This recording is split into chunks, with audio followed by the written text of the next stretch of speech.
gentlemen, welcome to Ariel Helwani's MMA Show!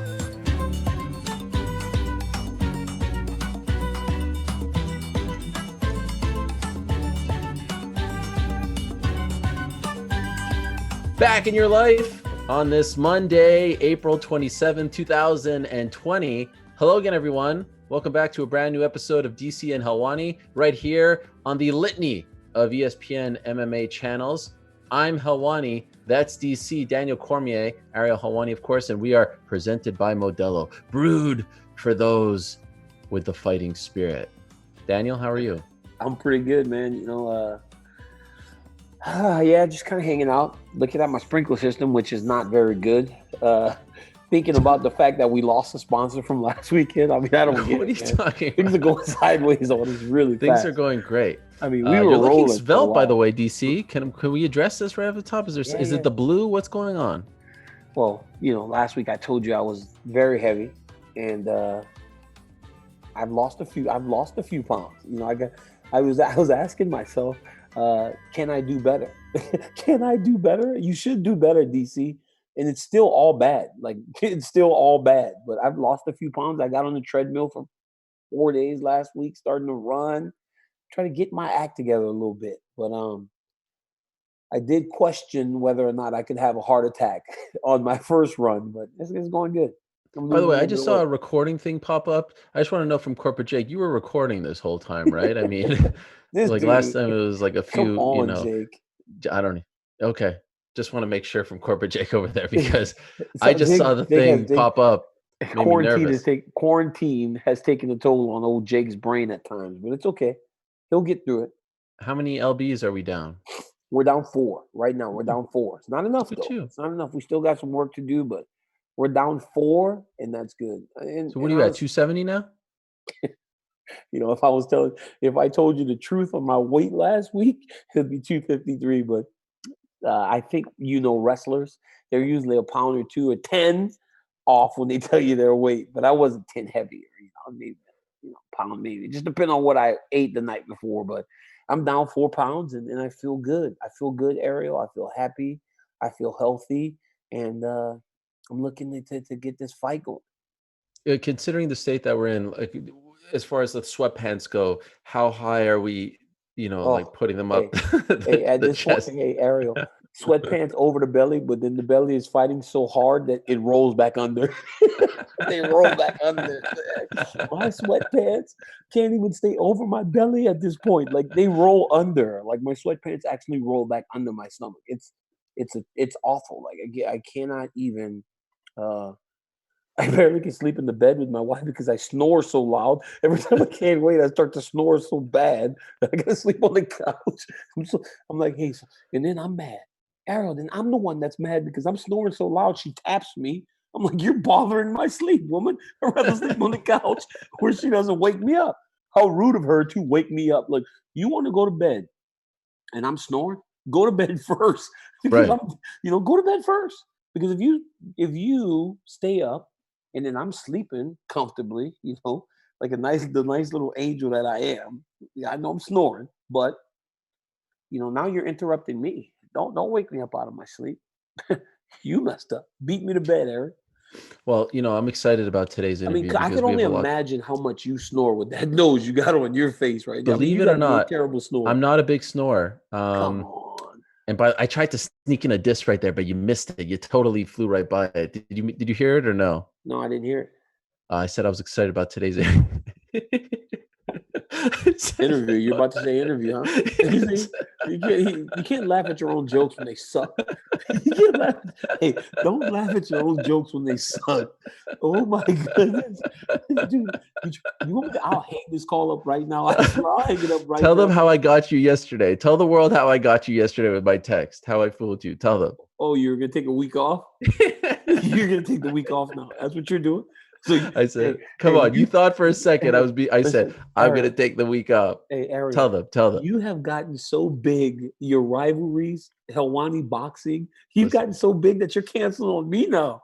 You're canceling on me now? You needed to pull me back. I was kind of like, you know what? I've done a lot, during this quarantine. I brought this dude to the show. You're like, I brought this dude to the show, and now I'm going to put him back in his place. Yeah, that's one of the texts you sent me. Let's not even get into the other despicable things you sent me yesterday. You're awful. To the point that I was like, hey, listen, Darren Till. I started to agree with Darren Till a little bit. I was like, I feel like Darren Till. I want to hit this dude. What about that poster that I dropped? That's some nice stuff, right? Did you see that poster? I mean, the quarantine championship. Speaking of posters, shout out to my guy, Robert. We need to talk about this. Robert Pearson made us this amazing poster, and you are getting killed for this poster because they all think that you made it, and you made yourself look like The Rock. You got this nice slim figure, the neck. Well, what's going on with this poster, DC? Did you have any creative influence on this? So here's the deal. I was shown 3 copies of it. Right? Okay. I was shown 3 copies of the poster. The first one was a little pudgy, Then I said, make him a little less pudgy. And then he made him a little less pudgy. And then I said, shave his head. Make his face look like mine, but like The Rock. And then I want my body to look like The Rock. So don't hate. I mean, people are hating because I look like Dwayne Johnson. Like, it's not my fault that there's a very strong resemblance between me and The Rock. It's like I don't, I always fancy myself a major hater, but these people in the world today are getting ridiculous because I look like The Rock. What's wrong with the picture? I think it looks phenomenal. I think it looks great. And now more than ever. I scooped you last week. Know. You showed it to me. I sent it to you just to get you excited, and you posted first. That's the way it is, man. We're in this game together, but, we're still fighting for first You deserve place. some shine. Now more than ever, you look like The Rock. Let's see what's going on. Yeah, I shaved my head. Look at it. Hey, Ariel, listen, Ariel, listen. The little island patch is gone. It's done. Rest in peace. You never told me. You didn't tell me. With friends like you, who needs enemies? If I had just a small patch in the middle, that was it. It looked pretty good. I thought it was like a fade right here.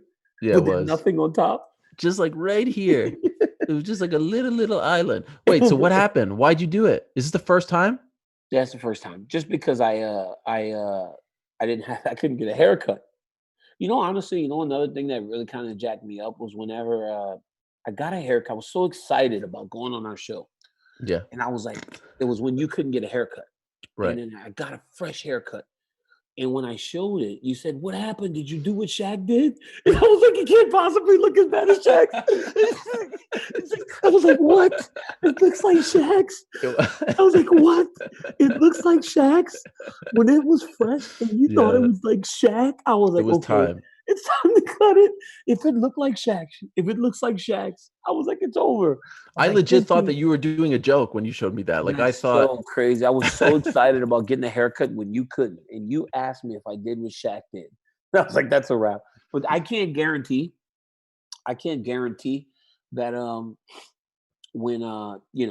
when we go back to this whole thing, that I'm not gonna do what LeBron does and with the hair follicles. And I mean, here's the deal, Ariel, and I'm not trying to be arrogant, but I'm a guy that has done well in life. And listen, that's like the most arrogant thing you could say. Yes, please. Of course. I'm not trying to be arrogant, but just to let you know, I'm doing a lot better than all of you. I've done well, right? So I can have any hairline I want. So if I decide I want my hair to look like Michael Strahan's, I will do that. There are hair follicles that they pour into your head, and I can have a edge up that goes straight across, Ariel. My edge up can look like yours, just way more straight. It won't look like an animal attacked the front of my head. It looks like an animal just gnawed on the top of your head. What are you talking about? Look at this is au naturel. Your hairline is so crooked. It's like someone's been it's like your barber just was like, he's like playing with. There is no crooked. This is my hairline. This is my natural hairline. That's very unfortunate then. You think it's a bad look? I got a widow's peak. You see that? You cut that off. No, you don't cut that off because then it grows back and it looks weird. You have a widow's peak. You don't have a widow's peak. If you had a widow's peak, it would go all the way down here like Khabib's. Have you seen Khabib's? Khabib look like Eddie Munster. We always call him Eddie Munster. He said, hey, did little Khabib have this? He gets so mad when we call him Eddie Munster. This is a little more pronounced, but I have one right there. You see it? I don't see it. I think maybe it's the phone. Maybe it's the quality of your video because you like to use your phone. I can't see it. It's not as clear as mine. How are things going between to amend the fence. He's even more. Khabib is even more difficult than Darren Till and Dylan. Dylan Dennis. Yeah, you see me roast him on Twitter last week. I mean, he hasn't been heard from since. He has not been heard from since. Yeah, he's gone. Done. Like your hairline. He's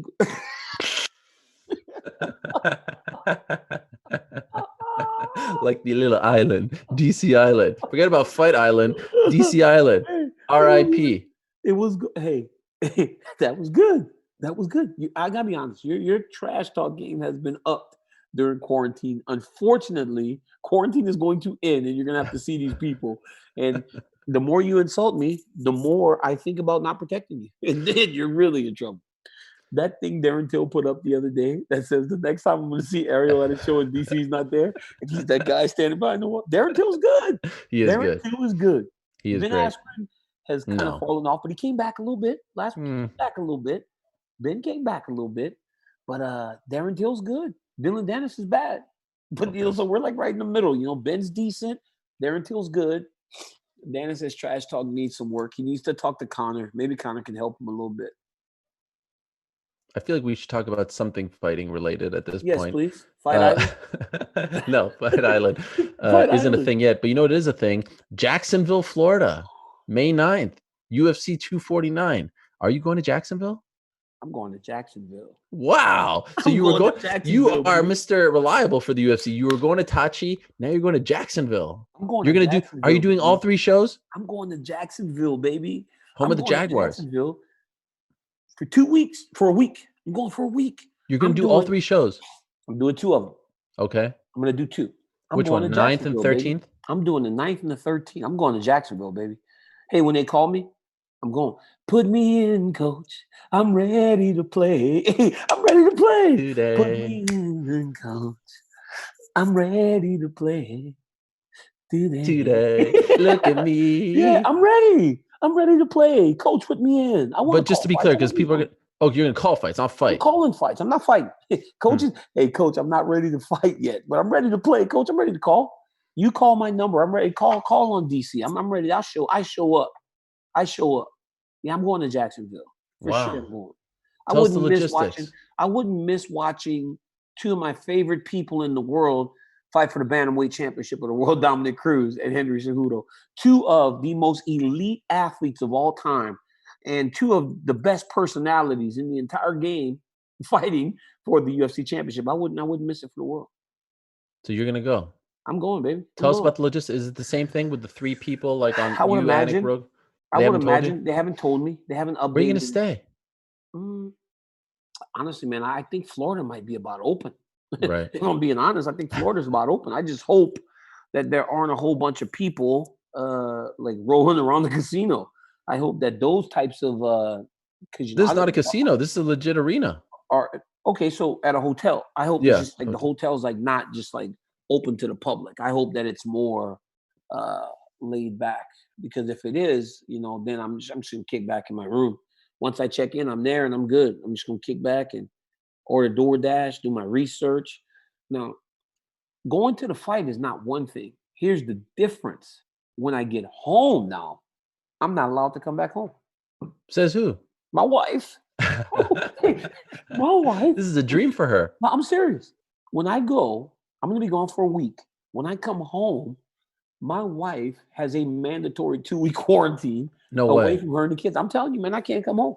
I go work for them, and then I come home, and the heavyweight champion of the world, Selena Cormier, tells me I have to stay in a different house, dog. Like I can't live. Where are you going to stay?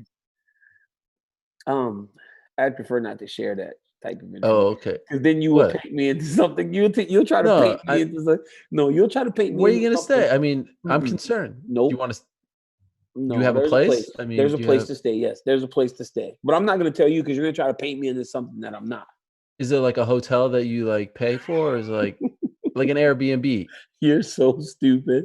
You think I'm dumb, huh? You think you're going to get? No, it's not a hotel, but I'm not going to say it. So, is it a place that you like pay to stay there, or you already have it in your possession? It's something in my possession. It's I moved recently, and I haven't sold my other house yet, or gotten rid of my second house. Yes, my second house. I remember You're when you had awful. $20 to your name and you were sleeping on Crazy Bob Cook's floor. I was like The Rock, you know. Remember? See, another thing me and The Rock share. You remember what Vince McMahon did for The Rock? The Rock had $18. They gave him a I contract. think it's So $7. was he at? Well, Did he get 7? that's the name of his promotion, of his production company. Yep, they did $7. 7. They did $7. What's He had going on with this $7. mug that you have here? Can we address this first? What's happening? What? It's my coffee. What's happening? This is your mug? Yeah, I got this from my friend Tiago Beowulf. It's the Step Brothers mug. He's from Brazil. Dude knew 2 words in English. It's amazing. I showed him Step Brothers. He thinks it's the greatest movie of all time. And so he bought me a mug. He thinks That's that him very and I nice. are Step Brothers. Yeah, he's a great guy. Hey, can I ask you something about Henry Cejudo, because this clip resurfaced yesterday when Dominic was on my show last September. He was in Abu Dhabi. He dropped an incredible promo. He cut this amazing promo on Cejudo, saying that they used to train together in Arizona, and like Cejudo's almost this test tube Olympic baby where he was coddled his whole life. He doesn't really know, and being champion, being a gold medalist, this all defines him. You know, he needs this sort of thing to feel important. Honestly, is that the Henry Cejudo that you know? Because you were on the same team as him, 2008, right? Was he just was he a weird cat in 2008? Be honest with me. Let me tell you this right now about Henry Cejudo. I think where the whole cringe thing, right? People almost take him like not serious. That would be the biggest mistake you could ever make in your life. This is a kid that left Arizona as a 16-year-old kid to live in the Olympic Training Center and go through our training camps, Ariel. He would wrestle with the adults, with the senior team, and then go wrestle for his high school in the matches. That dude's real, man. Wow. And if Dominic believes that this kid's been coddled or anything like that, that's a problem, because this dude has always been one of the hardest working people I've ever met. Now, with that being said, this cringe thing is a part of an act, right? But imagine being a 15-year-old kid and you're uprooted from Arizona and put into the Olympic program, right? Your high school isn't the same. Your high school experience isn't the same. So all the things that Dominic did, Henry didn't have to do that because he was this kid that was almost a protege that was getting groomed to be an Olympian. So of course that's going to come with some differences, right? So yeah, maybe the cringe thing is a little bit of an act, but that's part of who Henry is. He is a little bit different because his experiences are much different than everybody else, right? He was a protege. He was groomed to be this champion, and he's proven to be that champion at every step of the way, right? Olympic champ, UFC champion. He was that guy that was almost like that was almost his destiny. And so of course he's different. He didn't deal with everything that I dealt with, like as a high school kid. He wasn't. When he got out of high school, he went to the Olympic Training Center, not just some small room to practice wrestling like the rest of us did. So yeah, he's different. He's much different, but he isn't. It doesn't make him any less real. He's as dangerous as they come. And I mean, that's to me, from being a person that was in that environment with him, seeing that little boy with the freckles all over his face in there wrestling 25, 26-year-old men. But what do you feel like as a person just from the outside, right? Is that what it seems like for Henry? Like he was almost like coddled? Well, I don't know that. I mean, I wasn't there, right? So I can't really weigh in on this. But that's the thing, though. I'm asking, what does it seem like from the outside? Because that's what Dominic's actually talking about. Well, Dominic was there. No, Dominic's talking from the outside. Because if he's speaking to being coddled, all this stuff, he knows nothing about until Henry walked into Arizona. He doesn't know what Henry's journey entailed before he got to that gym in Arizona where they trained together. Sure, but they were pretty young, right, at that time. So, I mean, he would know more than me. He was saying that they were young kids and that he was the golden child that was chosen. I just think it's interesting because he is trying to almost explain why Henry is the way he is. But here's the thing: I don't believe Henry's just a really smart promoter. I think that when he came into the UFC, he was just very vanilla, and he was a bit of a showman. Remember, he came out wearing the gold outfit, the Spartan outfit, all that stuff. But once he started to realize, like, hey, I got something here. And by the way, I gave him let's just shoot right here. I gave him the Triple C moniker. Him and his coach, Captain Eric Albarracin, who still hasn't talked to me in 9 months because I didn't, or maybe 6 months, 5 months, whatever it is, because I didn't give him the Coach of the Year award. I gave it to Eugene Behrman. They're all mad at me for that. I mean, it's like the most ridiculous thing in the world. They wanted to call themselves champ. And I was like, no, that sounds dumb. Think of your own gimmick, Triple C, right?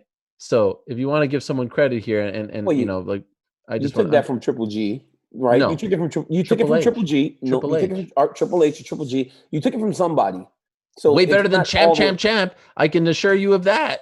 Way Yeah, better than champ, champ, it champ. is a little better, but it always comes from somewhere. So I guess maybe I'll give Triple H the credit for it, right? Because hey, listen, we're all stealing something, right? We all steal That's fine, something. but you We have to all steal adapt. something. They were trying to steal from Connor and call themselves champ, champ, champ, which is the dumbest thing in the world. Well, do you know when I won the second belt, I didn't want to be called champ, champ. I wanted to be called the double champ, right? Because it's a little bit different than what Connor was called, you know. So when they would say champ, champ, I said no, call me double champ, right? Just a little bit different, my own thing, of course, opposed to what because Connor, you know, he's so big that it's hard to kind of follow in his footsteps.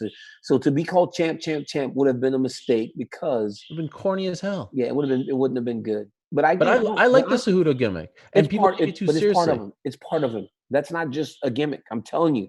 Well, that was my question to you originally. Yeah, was he like that as a kid? He was like awkward and stuff, and he was making bad jokes. Well, he was awkward because he was a kid, right? Remember, he's Henry Cejudo as a 17-year-old kid is talking to me as a 26-year-old man, right? So we're looking at this little boy like this dude makes awkward jokes. He's a kid, right?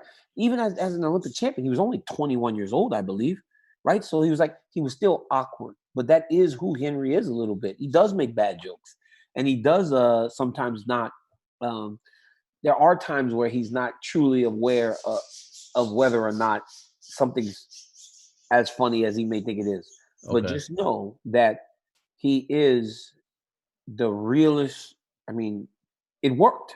If there was a test of whether or not you could train a young man to become Olympic champ and then a UFC champion, it's Henry Cejudo, and it worked, right? So whoever made the pivot from wrestler to fighter was right, and whoever made the pivot from go become a state champion to trying to be an Olympic champion was right. So it all worked for Henry Cejudo, man.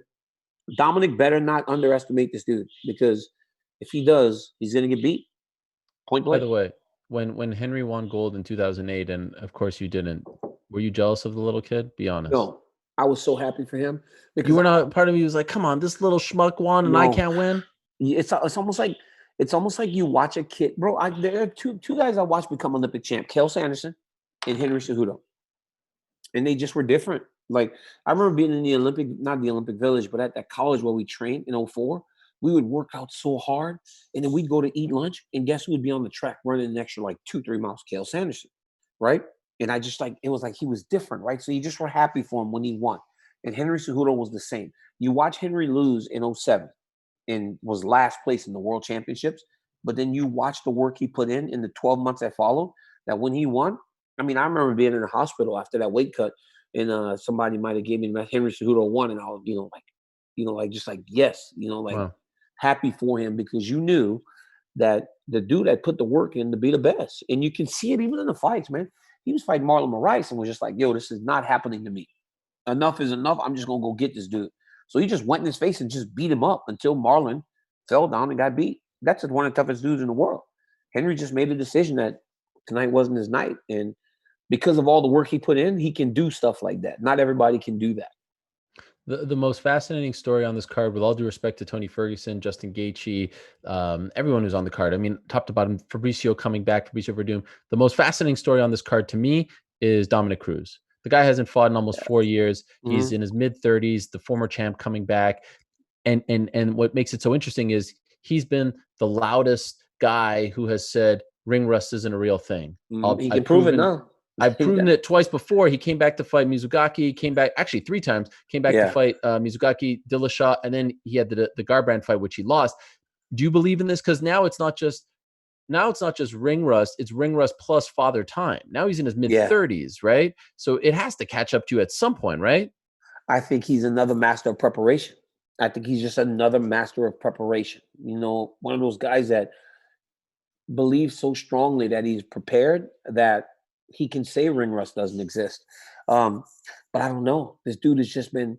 You know believe it exists?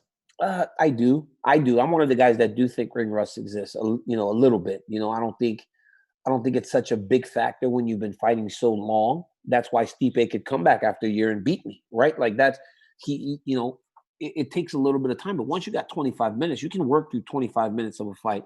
I believe that's the case. But I think what's more impressive about Dominick is the will to.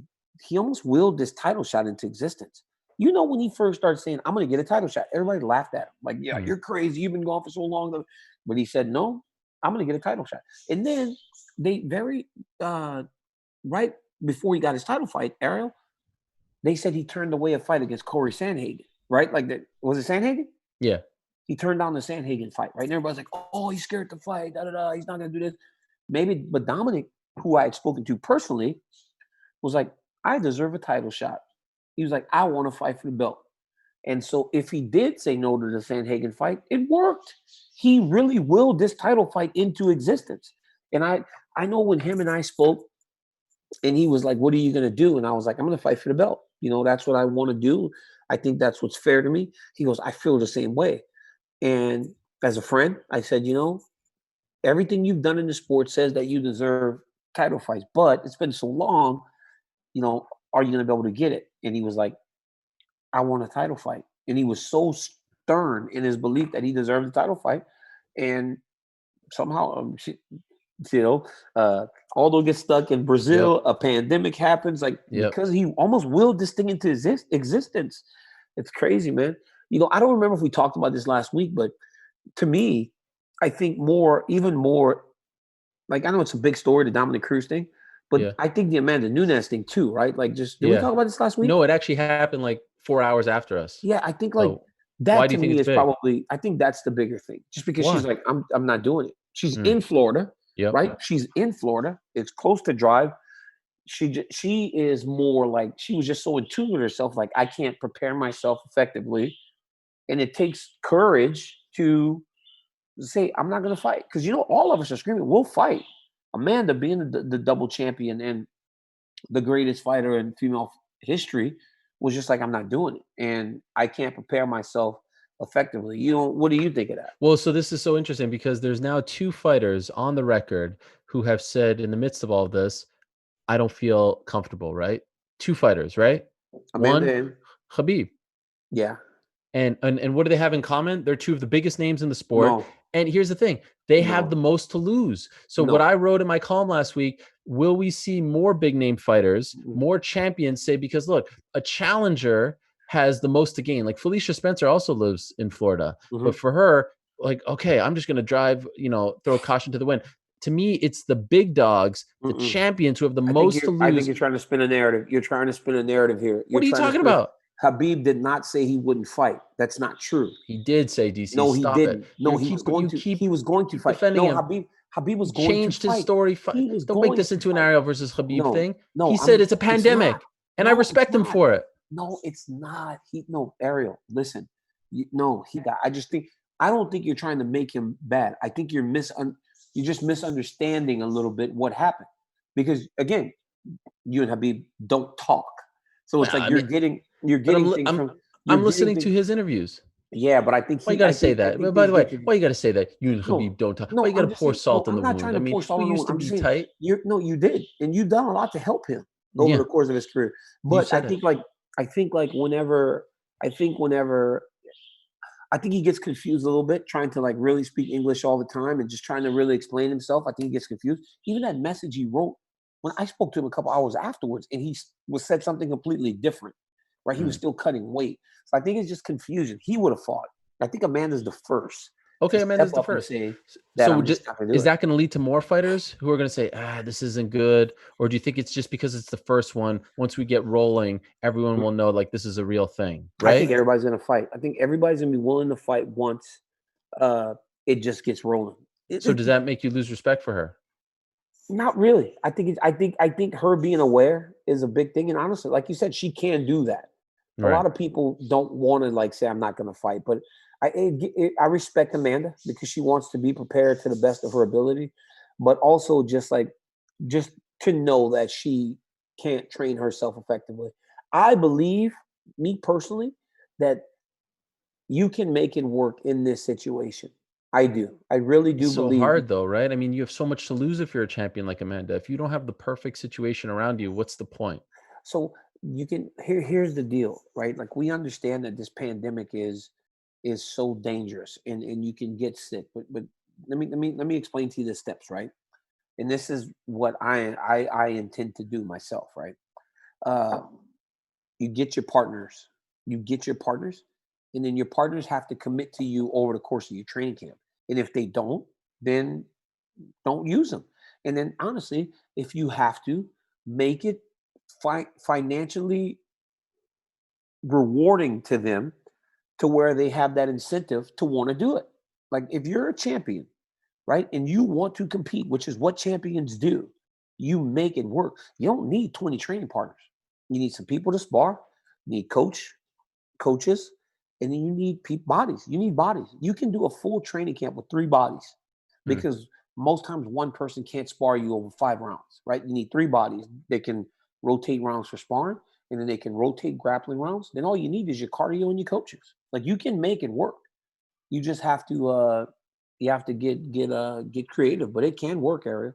For sure it can work. I think Amanda could have made it work. With all those girls that train at ATT and the guys that she spars, she could have made it work. But knowing her preparation before, she just didn't want to do it. And hats off to Amanda understanding that. And hats off to the UFC for accepting that from one of the best fighters they have in the organization. I can understand where she's coming from. You know, her partner, Nina, is pregnant, so maybe there's some concerns there. Yep. Dan Lambert told me that, you know, she was banged up a little bit. So again, if it's not perfect, I can understand why someone would say, but they've announced May 9th, May 13th, and May 16th. They're going to happen in Jacksonville. And Dana has already said, like, they're trying to go every Saturday and they're going to sprinkle in some Wednesday cards or some midweek cards to try to make up for lost time. I suspect by the time your number gets called, if it is going to be in the late summer and if everything continues to go the way it's going, you'll be at the Apex. You won't be in Jacksonville or one of these random places. What's going on there? What are you doing, DC? Are you focused? Are you locked in? What's happening? I was saying hi to Selena. She just came to the kitchen. I was just telling Selena hi. So that's what I suspect. Before we continue, let me tell you, DC, about our good friends over at Modelo Espacial. Let's tell you about our good friends over at Modelo. They are brewed for those with a fighting spirit. If you didn't already know, Modelo is the official beer of the UFC and even partners with the aforementioned Amanda Nunes. How about that segue? She's got the fighting spirit, which means never giving up, even when the odds are against her. And for all of you out there partaking in the critically acclaimed Helwani boxing movement that is sweeping the nation, you all have the fighting spirit too. I see it in all of you. DC, not so sure, but the rest of you, you've got it deep down inside. Because it doesn't matter where you come from or where you are now. It matters what you're made of, just like all great beers. And that's why Modelo has been the gold standard since 1925. Modelo is a crisp Pilsner-style lager that sets the standard for authentic Mexican beer. Say it with me now, DC. Crisp. There's nothing better. There's nothing better. Modelo uses premium hops to give the golden lager its crisp taste. So when you're tuning into the next UFC fight on May 9th, UFC 249, make sure you've got the beer that's always in your corner. Modelo, brewed for those with a fighting spirit. Modelo Espacial. And we remind you right here on DC and Helwani to drink responsibly. Beer imported by Crown Imports, Chicago, Illinois. DC? Wait. So here's the deal. Next week, I'm reading the Modelo read because the first time I did, somebody said I read it like Rocky Balboa on the... What? You remember Rocky did that commercial and they had the meat on his face? They were like, hey, champ, we love you, man, but you read that like Rocky Balboa. So I have to read the Modelo thing next week or people are going to think that you guys told me I couldn't do it anymore. So okay. I put my foot down. They think I read it like Rocky Balboa. That's crazy, man. People are just horrible on the internet. I'll tell you that. I know. But for me, they love me. They're so nice to me. It's great. Thank you very much to Modelo. Support them because they support us. DC, let's get serious here for a second as you drink your Step Brothers. Is it Step Brothers? Is that the name of the movie? Step Brothers, yes. Step Brothers. I never saw it, by the way. Could you believe that? Oh, come on, Ariel. Never saw it. It's a great movie. I don't know why I never saw that one. Like, comedies are sort of my thing, but I never saw that one. So I wanted to ask you about something, and I wanted to know if you can relate to this. I don't know if you saw this story, but mid to late last week, Robert Whittaker came out and spoke for the first time in a very long time, spoke to a local paper down under. And he said that the reason for his absence wasn't because he donated his bone marrow to his daughter or anything like that. He said he burnt out. he hit the wall. He was doing sprints on Christmas Day and just stopped and said, I can't do this anymore. I've been going too much. I lost my belt. I got right back on the treadmill and I just stopped. I hit the wall and I burnt out is the term that he used. And of course, this is a man who has talked about, dealing with depression and whatnot. And I really appreciate him taking the break, even while there were all these rumors about him and whatnot. He didn't address them. He just came out when he was comfortable saying that I burnt out. As a high level athlete who has been competing since he was a very young kid, first it was, to get to a good college, and then it was the Olympics, and then it was, fighting and whatnot. Do you sympathize with this? Have you ever experienced something like what Robert Whittaker spoke about? Yeah, all the time. I mean, I think it's always like that, where people are speaking about you. I think the hardest times for me, and I think this is what happened with Rob, it's right after you lose a fight, right? Because everybody's talking for you. Or anytime you lose something, everybody's talking for you. Everybody's trying to figure out what you're doing, where you're going next.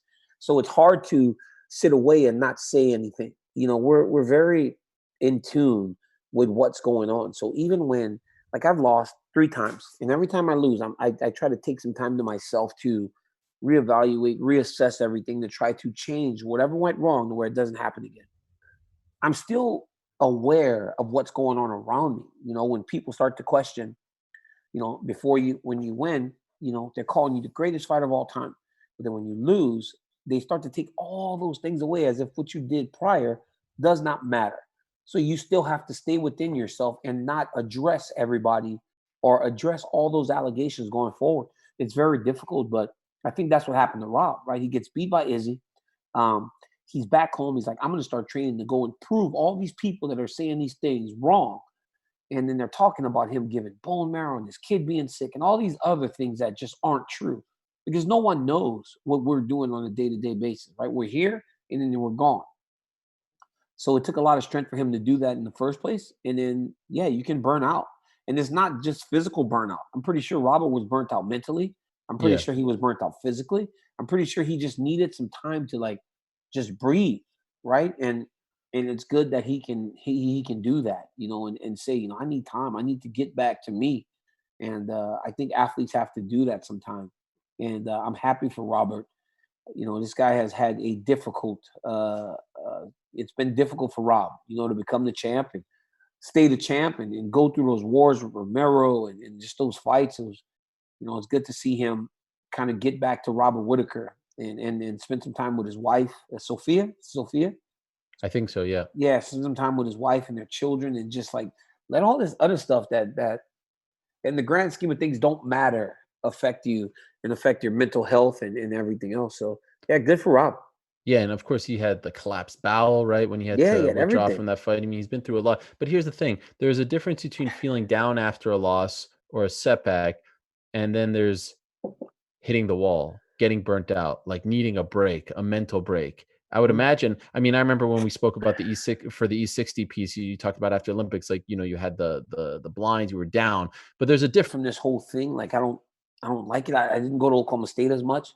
I still coach the kids because I love coaching the kids. I took a break, and then in 2009, I was like, you know what? I'm gonna go see if I want to wrestle anymore. And I walked into the restroom at Arizona State University. I was with Kevin Jackson, and I got on the mat. I started wrestling with Tervel Delagnev, and I just was like, I don't have the desire to do this anymore. And that's when I immediately went and called Dwayne Zinkin about fighting. It was like, I was like, I don't desire this anymore. Like, this thing's done for me. And it wasn't even about being sad for the Olympics. Like, my first thought was, go correct it, right? And I think this is what Robert was going through, right? He lost, go correct it. Go beat the next guy to get right back in there with Izzy so you can correct it. And then after a while, he just kind of felt like, I need some time. That was my thought right after the Olympics. I took a little bit of go correct it, go back, wrestle, and do better. And then once I got on the mat, I was like, this isn't for me anymore. I need something different. That's why I started fighting. And I think so, yeah, I've burnt out. I mean, you got to think, man, all these times, that I've done these things at such a high level, of course you get burnt out. And honestly, you can see it mostly in the motivation. There were times, I think, over my career, even in fighting, where I was burnt out and I maybe didn't want to fight, but I just felt like I just did it. And because I was better than the guys I won. I think 2015, when I lost to Jones, I was so motivated. That's why I was able to go through that fight with Gustafsson, and then go through that fight with Rumble the first time. No matter how bad the odds were, I was able to get through it because I was so motivated. And then I took the break after the Gustafsson fight until to Anderson and thought, I'm ready to go, right? Like, I'm ready. I took enough time. I've had a break, and I'm motivated to fight. And I was going to fight Jones, and I was so excited about it. But then when I fought Anderson, I didn't feel like myself, right? Like, I fought him and I won, but I didn't feel like myself. So then I just stopped again. I didn't go until December. I was supposed to fight December, and then I didn't fight in December. I didn't fight again until April when we fought in Buffalo. It was like I just needed time because I didn't feel like myself in that fight against Anderson Silva. It was like, but again, I was better than those guys, so I beat them, right? So like, but when you got a guy that you're not better than or who is equal to you, if you're not motivated to do it, don't do it because you're not going to get over the hump. I remember speaking to you. I'll never forget speaking to you after the second Jones fight. A few days later, I mean, you could hardly speak, but I'll never, ever, ever forget calling you to tell you that he popped again. I was in the media room for Maymac, and I asked you what you were doing, and I think you were on vacation, right? Yep. And then you started yelling at me because when you picked up the phone, you were like, "Hello," and you didn't really want to talk. And it was a month later, and I was still like, "Shut up, shut up," and then you hung up on me. Yeah, remember that? It was just so disappointing, you know, like that was crazy, man. Like you're trying to get yourself together, you know, but yeah, it's just you've dealt with the losses really bad. I mean, like you were obviously very emotional after your losses. So I had a feeling that maybe you can sympathize with him, and then you try to get back on the treadmill right away, and then maybe you're like, maybe I'm not ready, you know? Not ready. Yeah, it's like I feel what he's saying because that happens, man. And it's not even. And again, it's like people need to understand what these fighters go through, you know, because they're like trying to get themselves up for the biggest thing that you could ever imagine. And then there's like this downtime, especially on the bad side of a fight, where you gotta still try to be a father. You still gotta still try to be a husband. You gotta still try to be all these things while also trying to wrap your mind around getting back whatever you just lost. So I love that Robert was able to take accountability for everything and say, you know what, I'm going to do this whenever I'm ready to do it. And so, yeah, it's good because he was going into another tough fight, right? Like, who was he scheduled to fight? Darren Till or somebody? Yeah. Well, first he was supposed to fight Jared Cannonier in March. Yeah, like, come on, that dude's like on fire. Yeah, and it's always crazy too, right? Because like you're a guy that's a former champ, and you're like, you've done this right for years to become a champion and to be the man, and you're maintaining, and then you get beat, and you're like. But they schedule you and you're doing this and there's a guy doing this, right? So if you're not 100% ready to go as you're going down from that massive moment, Jared Cannonier is on fire, right? He's steaming towards the top of the division while Robert kind of is on this. I don't know how far the decline was going to be, but like, he just lost his title in front of 60,000 people at home against a guy that he wanted to shut up, right? So like, that's not a good situation to begin with. And if he's not 100% invested, 100% ready to go, then what if he loses again? Now it's over, right? Because you can still fight. You can still you're always the former champion, but it's over, man. Those dreams of being champ are pretty much done. And that's difficult. So I think it was a very, very smart move on the part of Robert Whittaker. He's a smart guy, though. He really is. I've spoken to him a lot. He's a good dude. He's very smart, very aware of everything, and very nice as well. Nice dude. To talk to him very nice dude later this week. I'm looking forward to that because he's a very I don't want to say sensitive, but like he's in tune with, you know, it takes a lot of courage to talk about this. He talked about depression in the past. So I appreciate Robert very much and we wish him the best. Now, last week I connected for the first time in 8 years with our old friend, Jason Mayhem Miller. It was great to connect with him again and to see that he's doing well. That really warmed my heart. And of course, back in the day, he hosted a show called Bully Beatdown. I don't know if you remember this show. It was on MTV for 3 years. You were never on that show, right? I was on Bully Beatdown. You were? I fought a guy named Tyler. No lie. What? Ariel. I don't remember this. I fought a guy named Tyler on Bully Beatdown. I beat him up real bad. He took a cigarette and he burned a guy on the chest.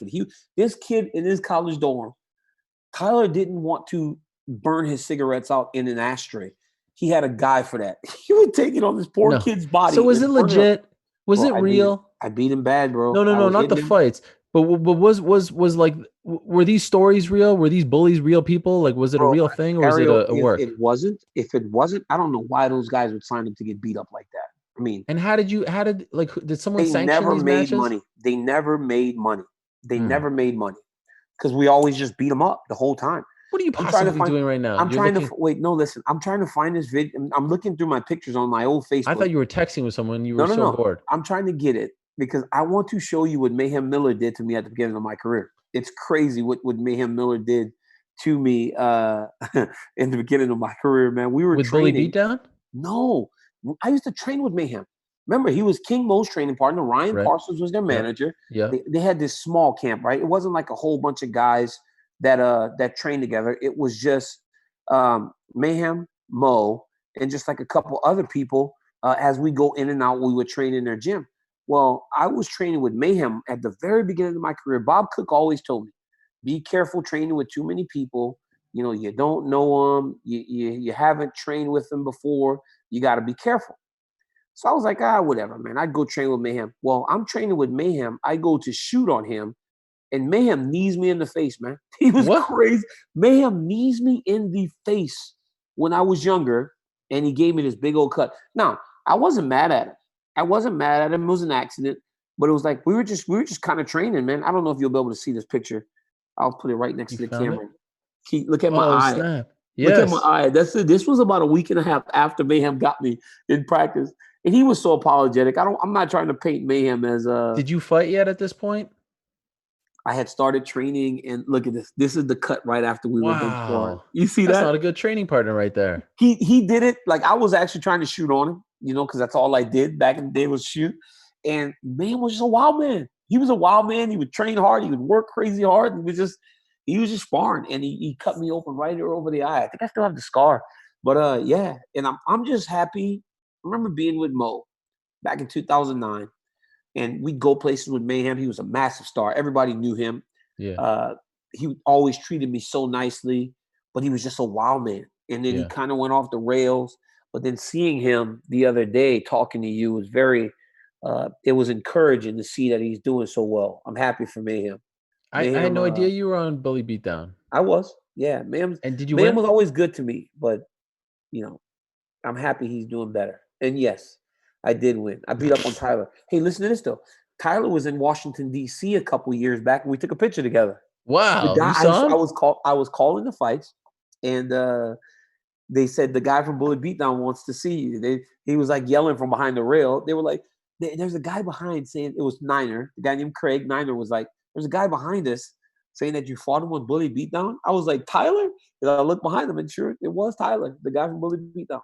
So the reason I brought that up wasn't because of your connection to Mayhem or Tyler. I didn't even know you were on the show, but I was doing some researching. I've talked to you about a lot of things, you know. He was the worst. His name was Gilbert Francis. Gilbert Francis. Gilbert Francis. His nickname is Mon. Mon. Mon? Mon. Mon. Like M-A-W-N. Mon. Okay. Say what it. Does that mean? Mon. I have no idea. Mon. Yeah, Mon. Mon was crazy, man. He was bad. Gilbert Francis. He would beat me at every chance. Ariel, he would beat me every chance he got. The dude. How old are you? I guess I was probably 7. What? I guess it's probably 7 years old. It was 7? It was terrifying. Yeah, I was like 7. Hey, how old was he? 7 or 8, like maybe 1 year older than me. I'll tell you the worst case. Okay, so one time, 2 girls were fighting next to my house. Mon comes walking across the tracks. He crossed through the park, and like I'm just watching the fight like everybody else, right? I'm just trying to enjoy the festivity. He comes across the track. He just punches me for no reason. He's gonna beat me, right? If there's a fight, why not beat Daniel? So he beats me up. I run, take off. I didn't run, but I take my whipping, go to my house, cry a little bit, get over it, knowing that when I go back to school the next day, he probably gonna beat me again, right? But that's just what he did. One time we're driving home, walking home from school, and Mon is walking. It's Easter, right? And Mon is walking behind me, and I just got this feeling he's gonna beat me up, right? Like you just know, going to Easter break, probably gonna get beat up. He takes the Easter egg, and he hits me, boom, right in the eye with the egg. Whoa. So then I fall in the ditch, right? Now I'm like 7 years old, right? And I'm on the ground kind of holding my eye. And I have a friend named Terrell Blackwell, nicknamed T Black. T Black says, "Oh, you're in trouble now. Daniel's going to beat you up. It's over. There's no way he's not going to." I get up, man. I just walk home. Oh. I was beaten, Ariel. I was beaten. I was bruised. I was battered. I did not think I could beat him. I had no confidence when it came to him. I just always took it. And so then as I got older, started wrestling, he tried to beat me up when I was a senior. I put him in a torture rack. He never grew. He stayed like he's the shortest guy. I put him in the torture rack a little bit. I was hurting him, so I let him go. Mon actually still thinks he can bully me. At this point, Eric, he thinks today he can still bully me. He called me a couple years ago. For some reason, my little brother, Pharaoh, gave him my phone number. He's like, Daniel. I'm like, what's up, Gilbert? He goes, I'm at your mom's house, man. He was like, come back. I was like, okay. He's like, you better come back right now. I was like, yo, what are you talking about? I am the UFC champion. He can't beat me up anymore. This is when you made it. Bro, I was like 37 years old. He's like, I'm at your mom's house, man. Come over here. I'm trying to say what's up. He was like, and you better come yet. I was like, what are you talking about? I was like, if I don't come, what are you going to do? Beat me up? He thinks he can still beat me. He's like 5'3". He's shorter than Duran. This dude's shorter than Duran and thinks he can beat me up. I love the guy. Like, I love him, right? Like, now we're friends and we're like, we talk and everything. You know, children, right? Like, I think for as bad as that was, it helped to form me. Kind of makes me aggressive. Like, it makes me a little bit aggressive. Like, if I feel like someone's trying to bully me, I always, like, go after them. You know, that was, like, something I developed as a defense mechanism. But I think I still believe that all those experiences shape you to be who you are. But now he's fine. What does he do? No. He lives in Louisiana? He doesn't do anything. He's just one of those dudes that's kind of just around. Not even that long ago, I saw him get into a fight at the park one time. He got stabbed. Oh, wow. He got stabbed in a fight. Like, we were late 20s, 30s. Like, and he was still doing the same thing. You know, like, you got to catch those kids that don't do the right thing. Sometimes you got to catch them and try to, like, put them on the right path. Because if nobody does, their lives end up looking like that, right? You know, so, like, I ended up being who I am, and he's still at home. But, like, if I see him now, you know, like, I hug him and you know, talk to him, and I just hope that he doesn't get himself hurt or you know, real bad. But yeah. So after the torture rack, that was it? By the time I was like the number one kid in the country wrestling. Oh, right. Like, he wasn't gonna, like, he kind of like was like, yo, this dude's got big. I was like 210 pounds. You know, he was still maybe 130, 140. He was a small guy, you know. So, but he tried to beat me up one time. I beat him up a little bit, choked him out, and then it was over. He did until I became the UFC champion. He decided he wanted to bully me again. It's the craziest thing in the world. You never had a bully? I actually did. We have something in common. I had a bully in the first grade, so around the same age as you. My bully's name was Dahlia. A woman.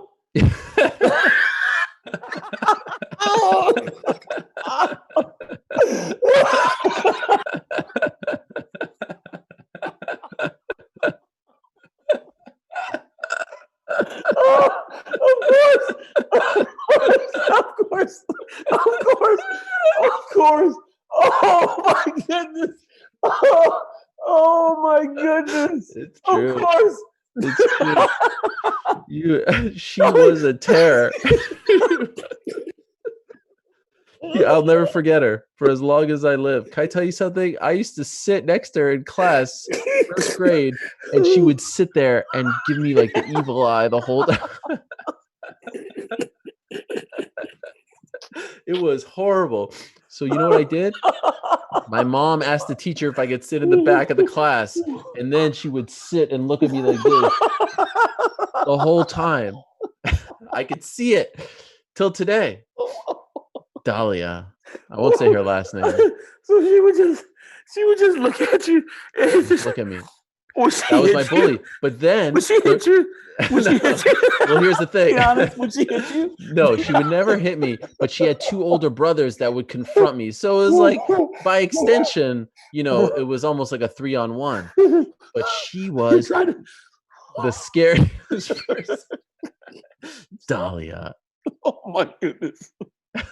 Of course it was a little girl. I was terrified of her. And can I tell you where this story gets a little bit sad? Can I tell you where it gets a little sad? No, please don't tell me the sad part because I'm still laughing and I'm going to seem like I'm so insensitive. Let me try to get myself together. Dahlia, first grade. Unfortunately, the next year, Dahlia's mother passed away. But this is where it gets really messed up. Her mother passed away, and as a class, do you know what a Shiva is? Mm-hmm. You've been to one? No. It's in the Jewish religion. When someone dies, you sit Shiva, meaning the people who were closest to the person, parent, whatever, they have to sit in their house and people come visit them and they pray together and you give them food. So as a class, my teachers thought it was a good idea that we go visit the Shiva of our classmate. But we're young kids, right? We're like 7, 8 years old. Not a great idea. I'll never forget. We're all sitting there. I've never been to a Shiva before. I never knew anyone who died. I was terrified. And it's my bully's house that I'm going to. Don't do this. Stop. I'm trying to keep it together. And all I can feel is that you went to her Shiva and she beat you up, dog. No.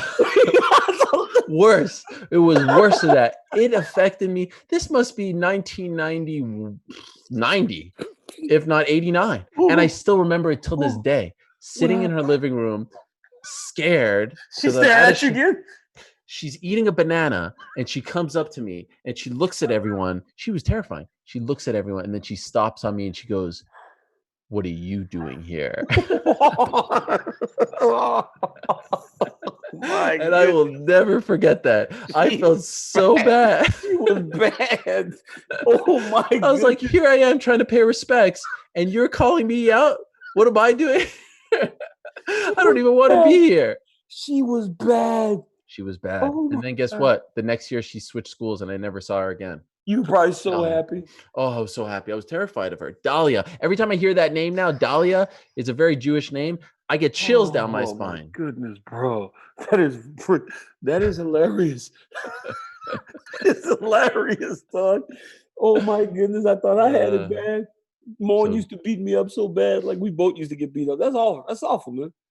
You got beat up physically. I got beat up emotionally. I got beat up physically. I think it's worse what you got. You actually got it worse because she was just like intimidating you with her eyes. At least I just get some little beat up, every now and again. But it's not as bad as what she did to you.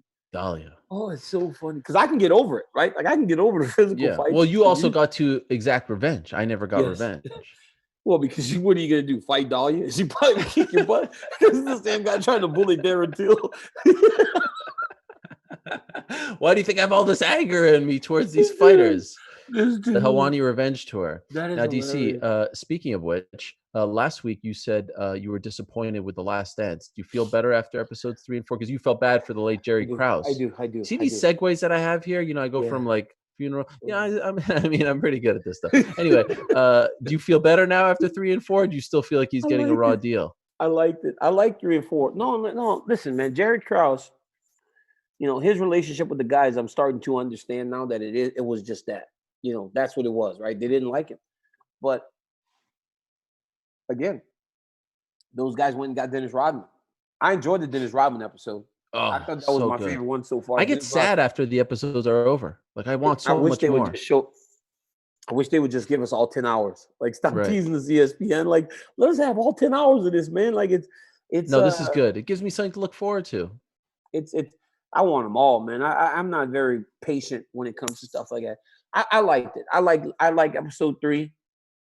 What about Rodman going to Vegas? I like Rodman. I like what Mike said, Phil, you let this dude go to jail. He ain't going to come back. And then Carmen lectures like, the door opens and it's Michael Jordan. Could you imagine? Could you imagine Michael Jordan being at the door of a Las Vegas hotel? Okay, so that's the thing. People keep messing that up. It wasn't in Las Vegas. He was back in Chicago at this point, just not showing to practice. He wasn't going to practice. Okay. Yeah. Could you imagine that, though? Michael Jordan showing up at the hotel like, hey, man, come to practice, dude. This is crazy. Yeah. It's like, what stories, man? Unbelievable. Like that this stuff was just out there and that it wasn't reported. We talked about this last week, that it wasn't dissected a million times. Okay, and here's why, right? There's a part of, and I think maybe I saw this on First Take, right? It was Max Kellerman saying that, it was someone saying that they're releasing the footage now because Jordan feels threatened that maybe people are starting to say LeBron is the best player of all time. Was that on First Take, right? That was on First Take, right? This was a story written by Ramona Shelburne. Listen, if that's the motivation, that's the motivation. He shouldn't feel threatened. And let's you don't do you want me to expose you? This man sent me a text earlier I don't know what even prompted this, saying that LeBron is better than MJ. And I know you're just trolling me. I know you're just messing up. I'm not trolling you. I'm not trolling. Michael Jordan is not. Stop. I'm going to ask you. I want to ask this question. Yeah. Right. Because, bro, watching The Last Dance. Mm-hmm. Reminds me a little bit more. Oh, now I'm not so sure, right? Because, but I'm like, wow. But I think more than ever, there's a conversation to be had. Between him and LeBron. I'm just saying. The guy's undefeated in the finals, never lost in the finals. It's so crazy. It's like, what are you talking about? That's it. That's where it ends. That's where the conversation ends. That's not it. What? How is that not it? Listen. All right, let me say this, right? Mike lost in the playoffs a number of times. But when he got to the finals. But LeBron wouldn't get to anything but the finals. No, LeBron early in his career. Yeah, but LeBron was getting to nothing but the finals for the most part of his career. Right? Like, it's like, also, he elevates every single team that he's on. The Lakers went from winning like 15, 20 games to being in not making the playoffs last year. LeBron got hurt. When he was hurt, they were the fifth seed. I'm just saying. They were the fifth seed. I don't want this to be a LeBron versus Michael thing, but how, with the straight face, could you argue this? Ariel, all I'm saying is, I'm not saying he's better. I'm saying that what I don't like is this, right? What I don't like about these GOAT conversations is when people don't have conversations in regards to what's happening. Like, you got to understand, bro, because Michael Jordan was the greatest basketball player of all time that we've ever seen. I get it. But that can't always just be the case without anyone ever wanting to talk about it. Like, you have to be willing to talk about it when a guy like LeBron comes along and does what he's done. Nobody wants to even like who you put above. So are you saying MJ is number one? I'm saying that there's a conversation to be had between LeBron and Michael Jordan to number one. So LeBron is over Kobe. Yes. Wow. I think. See, I would go MJ, Kobe, Jordan, LeBron. I think Jordan, LeBron, KB, number 3. Wow. Number 4. So we're totally off. Number 4, I would say, is Kareem Abdul-Jabbar. Right? I agree with that. Bill Russell. Bill Russell's got to be in there. But again, bro, I sent you a video, right, of the way people played basketball back then. Bill Russell was just an outlier. Yeah, but you can't hold that against him. I get it though, but dude, just like LeBron. If you put LeBron back in the 80s and 90s, he kills the NBA. He would kill. Yeah, the guy's 275 pounds. That's what I'm saying, bro. Bigger, stronger, faster, can do everything. I'm just trying to say that we can't.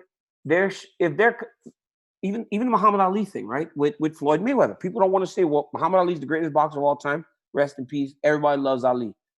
But I think Floyd Mayweather is the best boxer of all time. But I think you got to have a conversation. And I think in basketball, people aren't willing to have the conversation. And that's where the problem for me. I told my friend Jamil last night, he said, wow, basketball was so much better in the 90s. I'm like, but was it really? Guys are so much more skilled today. The game's so much faster. I mean, James Harden might have scored 50 points a game in the 90s. 50 points a game in the 90s. No way. James Harden might have scored 50. It was a way more physical game. They would never allow him to. Bro, I saw a video. He gets called. People say they breathe on him and it's a foul. You get your head knocked off in the 80s and 90s. Yeah, and then not get the only difference. It was still a foul. Everybody said you get your head knocked off, but it was still a foul. They would still call foul. Like, let's not act like he gets so many more points now because he goes to the free throw line so much more. That's why he would shoot more fouls then, because they were always fouling with the hand. No, but even now when you touch him, they call a foul. Bro, here's the difference. They would still call foul in the 90s, in the 80s. It just wasn't a flagrant one and you didn't get thrown out of the game. That's the only difference. Today, if you foul like that, you get thrown out of the game. Back then, they would give you a foul, you would still play. That's it.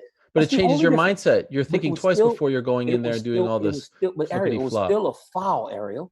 And then I saw a video the other day about, the game was so much more physical. It was more physical as a whole. But there were still people flopping. They were still calling soft fouls when guys were going to the goal. It was the same thing. I saw a video of Michael Jordan actually calling a foul himself He's playing for the Wizards. The referee actually didn't call foul. Mike was like, hey, man, that was a foul. Referee's like, was it Mike? Mike was like, dude had 2 hands on the ref was like, I didn't see 2 hands on you, Mike, but I believe you, Mike. And he called the foul. I will send you the video. Michael Jordan called a foul for himself. Well, they were all afraid of him. Bro, I'm telling you, it's like the game isn't much different, but I think, bro, Kevin Durant is 7 foot tall. Kristaps Porzingis, your boy, 7 foot tall. Karl Anthony Towns, them dudes all like they're so much more skilled than the big men in the game back then. Robert Parrish, for sure. All them dudes couldn't play like these. But that doesn't change the fact that MJ is the greatest of all time, period. And then there's a conversation to be had for number 2. That's what I'll give you. I think there's a conversation to be had for 1. No, get out of here. I'm telling you, man. You're insane, man. You got to have the conversation. That's like me saying you're better at Madden than Snoop Dogg. No, I'm not. But here's the thing. Let me ask you a question, right? Yes. Let me ask you a question about like this fight, right? I tell you, a guy is considered one of the greatest fighters of all time. Mm-hmm. His championship record is 5-2-1. Does that eliminate him from the conversation? It's different. But that's me. I'm only 5-2-1 in championship fights. By the way, it's so different in MMA. You're talking about a punch here. This like so much can change. But do you understand? It's a fun debate. Don't get me wrong. I just think very strongly that MJ is the best. But that's like saying, well, I fought 8 or 9 championship fights, right? Lost multiple championship fights. It's like saying, well, LeBron can't be the greatest of all time because he played a lot of championship games and he lost in championship games. That's not a fair argument for what the guy has done and been in basketball. That's all I'm saying. It can't be the end of the argument because you go, well, MJ never lost. I think that's so. Well, I'm trying to count. He had the one with Cleveland in 2007, I believe it was off the top of my head. Then he had 11, 12, 13, 14 with Miami. And then he had 15. He had 4 with Miami. He never won one in Cleveland in the beginning. He won his No. He made it to the finals, got swept by the Spurs. Yes, and then he had the 4 with Miami. Yep. Right. So that's 5. And then he had the 4 with Cleveland. So he's been to 9. 9. And MJ went to 6. He won 3. LeBron won 3, right? Yes. And he went to he won 2 with Miami, 1 with Cleveland later on. MJ went to 6. LeBron started his career earlier. Weaker Eastern Conference, never had to go through it later, never have to go through like a Pistons or something like that. Listen, I love LeBron. I'm not a LeBron hater, so don't paint me as this guy. I love LeBron. Okay. But MJ to me as LeBron here. And don't paint. I'm not an MJ hater. Well, a little bit. I'm not. I love Michael Jordan. I'm watching this thing going, Michael Jordan was the coolest person in the world. He was the coolest guy we've ever seen in the sport. He's one of the most talented guys we've ever seen. But I believe that at a point as time goes by and the players continue to evolve and the players continue to get bigger, faster, stronger, better, more skilled, you have to start to have the conversation that nobody's untouchable in sport. And I think that's the problem. It's like in basketball, more than any sport in the world, people are seen as untouchable. Nobody thought that any quarterback would ever be better than Joe Montana before. Now, people consider Tom Brady the greatest quarterback of all time. They had the conversation.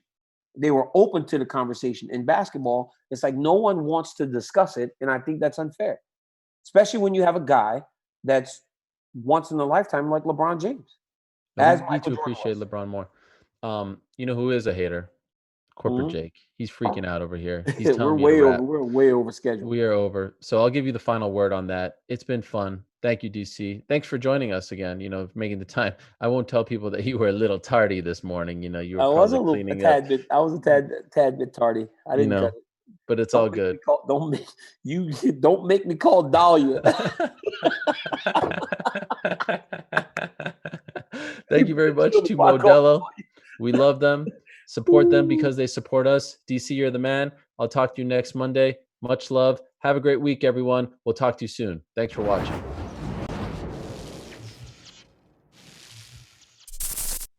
Thank you for watching ESPN on YouTube. For live streaming sports and premium content, subscribe to ESPN+.